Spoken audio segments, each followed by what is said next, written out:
வணக்கம். பல்வேறு மாவட்ட நிகழ்வுகளை கொண்ட நம்மூர் செய்திகள் அடுத்தடுத்து வரவுள்ளன.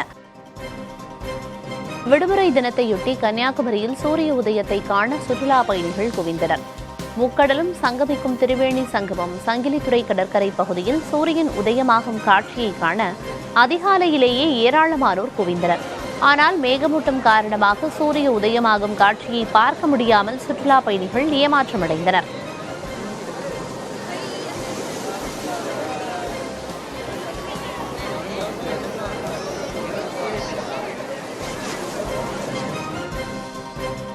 தொடர் மழை காரணமாக நெல்லையில் உள்ள அணைகளின் நீர்மட்டம் வேகமாக உயர்ந்து வருகிறது.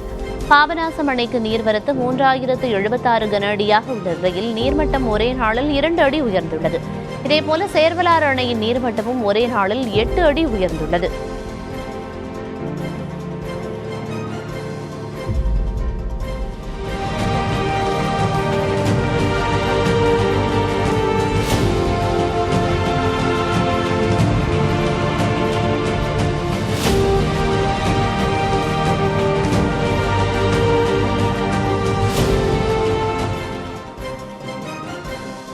முல்லை பெரியாறு அணையின் நீர்பிடிப்பு பகுதிகளில் பெய்து வரும் மழை காரணமாக அணைக்கு நீர்வரத்து 1858 கன அடியாக அதிகரித்துள்ளது. தமிழகத்திற்கான நீர்த்திறப்பு 1867 கன அடியாக அதிகரிக்கப்பட்டுள்ளது. அணையின் நீர்மட்டம் 129.95 அடியாக உயர்ந்துள்ளது.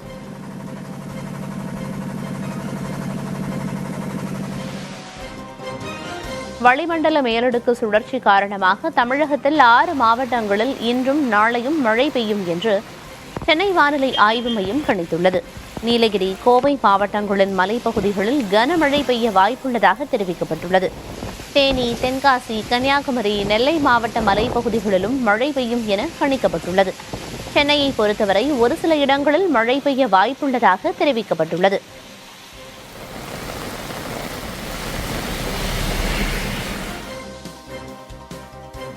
விருதுநகர் மாவட்டம் ஸ்ரீவில்லிபுத்தூர் மற்றும் சுற்றியுள்ள பகுதிகளில் 2 நாட்களாக பெய்து வரும் சாரல் மழையால் விற்பனைக்கு தயாராக உள்ள நெல் மூட்டைகள் மழையில் நனையும் அபாயம் ஏற்பட்டுள்ளது. ஒவ்வொரு அறுவடை காலத்திலும் இதே நிலை தொடர்வதால் நேரடி நெல் கொள்முதல் நிலையம் அமைக்கவும், நெல் மூட்டைகளை பாதுகாக்க கிடங்கு வசதி ஏற்படுத்தவும் அரசு நடவடிக்கை எடுக்க வேண்டும் என விவசாயிகள் கோரிக்கை விடுத்துள்ளனர்.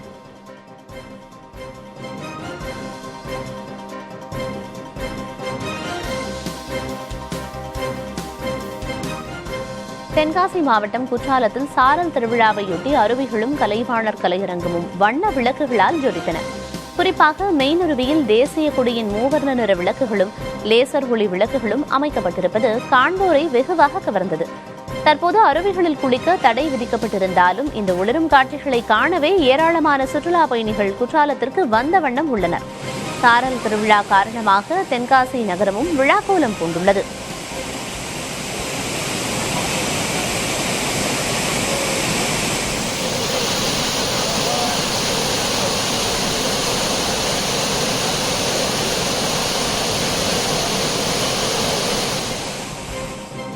கள்ளக்குறிச்சியிலிருந்து பெங்களூரு செல்லும் பேருந்தின் டிஜிட்டல் பலகையில் அருணாச்சலம் என பெயர் வந்த விவகாரத்தில் நடத்துனர் பணியிடை நீக்கம் செய்யப்பட்டுள்ளார்.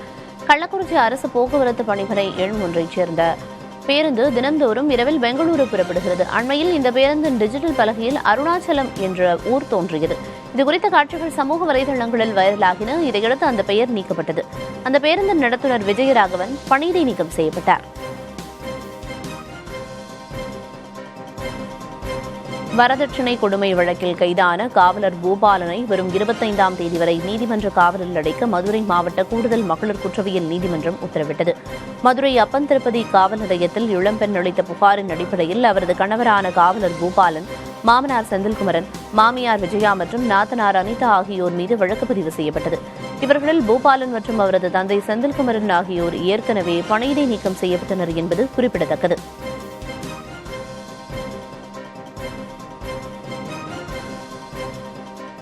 உயரதிகாரிகள் தன்னை டார்கெட் செய்வதாக குற்றம் சாட்டியிருந்த மயிலாடுதுறை மதுவிலக்கு பிரிவு டிஎஸ்பி சுந்தரேசன் பணியிடை நீக்கம் செய்யப்பட்டுள்ளார்.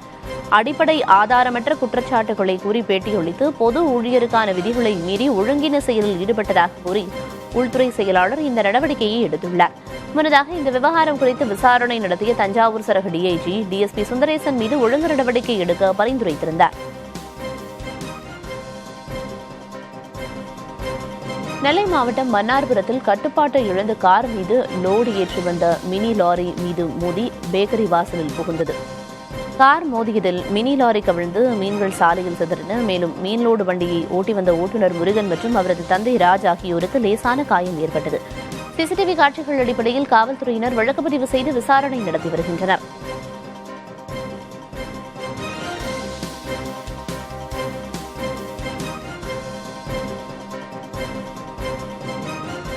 நாமக்கல் மாநகராட்சி தூய்மை இந்தியா திட்டத்தின் கீழ் தமிழ்நாடு அளவில் முதலிடத்தையும் அகில இந்திய அளவில் 3வது இடத்தையும் பிடித்து சாதனை படைத்துள்ளது.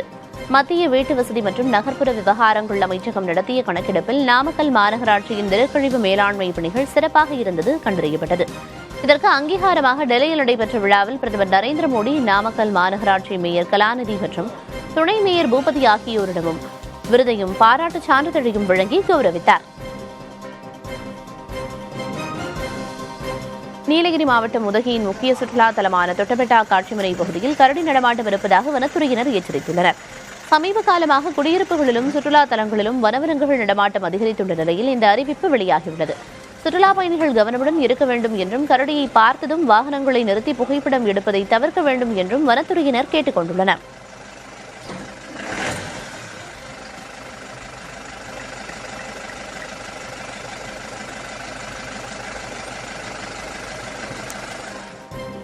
சென்னை எண்ணூர் கொசஸ்தலை ஆற்றில் மீண்டும் எண்ணெய் கழிவுகள் மிதப்பதால் அப்பகுதி மீனவர்கள் மத்தியில் பெரும் அச்சம் ஏற்பட்டுள்ளது.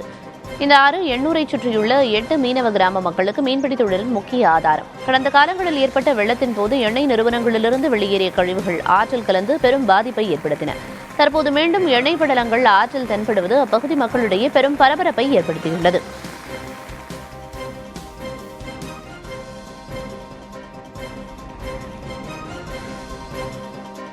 ஈரோடு சூரம்பட்டி வலசு பகுதியில் 20 அடி ஆழமுள்ள கிணற்றில் தத்தளித்துக் கொண்டிருந்த பூனையை காப்பாற்ற முயன்ற நபர் பரிதாபமாக நீரில் மூழ்கி உயிரிழந்தார்.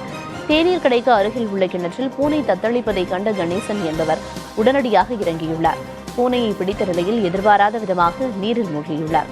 சம்பவ இடத்திற்கு விரைந்த தீயணைப்பு வீரர்கள் சுமார் அரை மணி நேரம் போராடி கணேசனின் உடலை மீட்டனர்.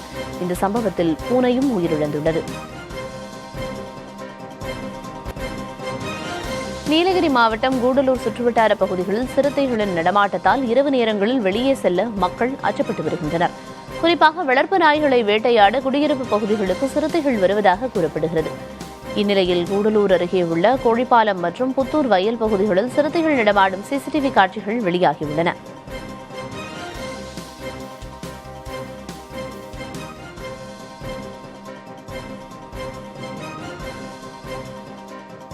மெட்ராஸ் மற்றும் கொழும்பு படகு கிளப்புகளுக்கு இடையேயான 84வது வருடாந்திர படகு பந்தயம் சென்னை போட் கிளப்பில் நடைபெற்றது. இதில் ஆண் பெண் என இரு பிரிவுகளிலும் பந்தயங்கள் நடைபெற்றன. இதில் வென்றவர்களுக்கு இலங்கை துணை தூதரக அதிகாரிகள் பரிசுகளை வழங்கினர். 1898ஆம் ஆண்டு முதல் இந்த வருடாந்திர படகு பந்தயம் நடைபெற்று வருவது குறிப்பிடத்தக்கது. இதில் ஆடவருக்கான ஒட்டுமொத்த சாம்பியன் பட்டத்தை அடையாறு போட் கிளப் அணியும், மகளிருக்கான ஒட்டுமொத்த சாம்பியன் பட்டத்தை கொழும்பு ரோவிங் கிளப் அணியும் வென்றன.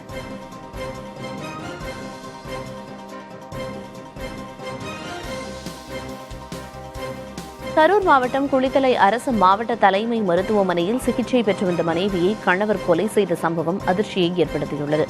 குடும்ப தகராறில் காயமடைந்த ஸ்ருதி என்பவர் நள்ளிரவு மருத்துவமனையில் அனுமதிக்கப்பட்டிருந்தார். இந்நிலையில் மருத்துவமனைக்கு உள்ளே புகுந்த கணவர் விஸ்ருத் மயக்கத்தில் இருந்த ஸ்ருதியை சரமாரியாக குத்திவிட்டு தப்பியோடியுள்ளார். இதில் நிகழ்விடத்திலேயே ஸ்ருதி உயிரிழந்தார். தப்பி ஓடிய விஸ்ருத்தை காவல்துறையினர் தேடி வருகின்றனர். ஞாயிற்றுக்கிழமைகளில் களை கட்டும் காசிமேடு மீன் சந்தை ஆடி மாதம் முதல் ஞாயிற்றுக்கிழமையில் மக்கள் கூட்டத்தால் நிரம்பி வழியும். ஆனால் இந்த ஆண்டு ஆடி மாதம் முதல் ஞாயிற்றுக்கிழமை வழக்கத்திற்கு மாறாக வெறிச்சோடி காணப்பட்டது. சித்திகை விரதம் கடைபிடிக்கப்படுவதால் கூட்டமின்றி காணப்பட்டது. இருப்பினும் மீன்களின் வரத்து குறைந்திருப்பதால் அதிக விலைக்கு விற்பனையானது. வஞ்சிரம் கிலோ 1300 முதல் 1700 ரூபாய் வரை விற்பனையானது. சுறா 600 ரூபாய், கொடுவா சீலா தலா 500 ரூபாய், சங்கரா 400 ரூபாய், நெத்திலி 300 ரூபாய்க்கு விற்பனையானது. கடம்பா 400, நண்டு 350, இறால் 600, டைகர் இறால் 1200 ரூபாய்க்கு விற்பனை செய்யப்பட்டது. சென்னையில் அண்ணா நகர், தியாகராய நகரை தொடர்ந்து தற்போது வெள்ளச்சேரி மற்றும் கே நகரிலும் ஏசி ஓய்வறைகளை அமைக்க மாநகராட்சி திட்டமிட்டுள்ளது. வெளிநாடுகளைப் போல அமைக்கப்பட்டுள்ள இந்த ஓய்வறைகள் இணையம் சார்ந்த தொழிலாளர்கள் மத்தியில் பெரும் வரவேற்பை பெற்றுள்ளன.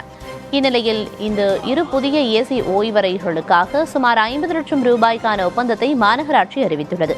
செப்டம்பர் மாத இறுதிக்குள் இந்த ஓய்வறைகள் பயன்பாட்டுக்கு வரும் என எதிர்பார்க்கப்படுகிறது. மேலும் நுங்கம்பாக்கம், ராயப்பேட்டை உள்ளிட்ட பல இடங்களிலும் ஏசி ஓய்வறைகள் அமைக்க மாநகராட்சி திட்டமிட்டுள்ளது.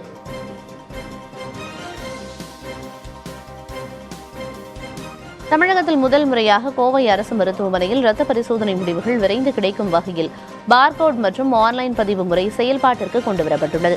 இதனால் பரிசோதனை முடிவுகள் உடனுக்குடன் HMIS போன்ற போர்ட்டலில் பதிவு செய்யப்படுகிறது.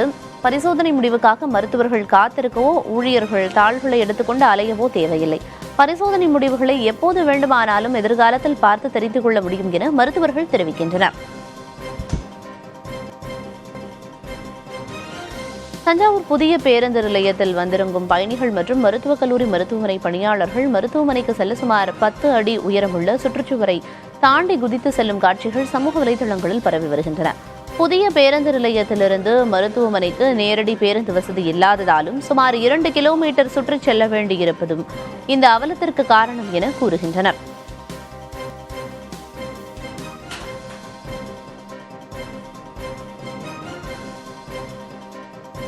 மயிலாடுதுறை மாவட்டம் சீர்காழி அருகே சாலை விபத்தில் தாயுடன் இருசக்கர வாகனத்தில் சென்ற சிறுவன் உயிரிழந்தான்.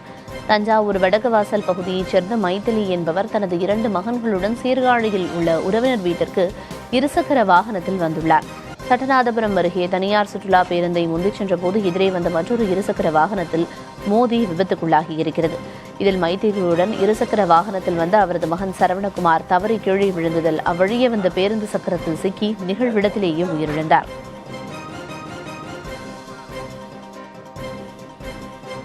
சென்னையில் இன்று அதிகாலை 7000க்கும் அதிகமானோர் பங்கேற்ற 14வது ஹெக்ஸாவேர் ட்ரீம் ரன்னர்ஸ் மாரத்தான் போட்டி நடைபெற்றது. இந்தியாவில் நடைபெறும் மாரத்தான் போட்டிகளில் இது முன்னணியில் உள்ளது. தமிழகம் மட்டுமின்றி கர்நாடகா, கேரளா, தெலுங்கானாவில் இருந்து ஓட்டப்பந்தய வீரர்கள் இதில் பங்கேற்றனர். 21 கிலோமீட்டர், 10 கிலோமீட்டர் என 2 பிரிவுகளாக இந்த போட்டிகள் நடத்தப்பட்டன. அதில் 1000க்கும் அதிகமான பெண்கள், முதியோர், மாற்றுத்திறனாளிகள் ஆர்வமுடன் பங்கேற்றனர். இந்த மாரத்தான் போட்டி மூலம் கிடைக்கும் நிதியை பயன்படுத்தி மாற்றுத்திறனாளிகளுக்கு செயற்கை கால்கள் போன்றவை பொருத்தப்படும்.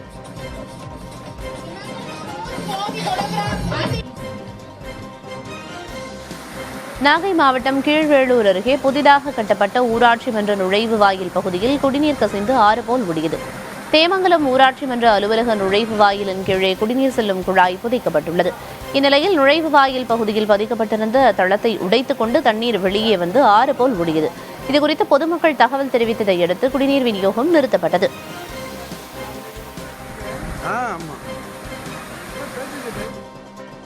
தூத்துக்குடி மாவட்டம் சாத்தான்குளம் அருகே வாள் மற்றும் சிலம்பம் சுற்றி அசத்திய பள்ளி மாணவிகளை வெளிநாட்டினர் கண்டு வியந்தனர்.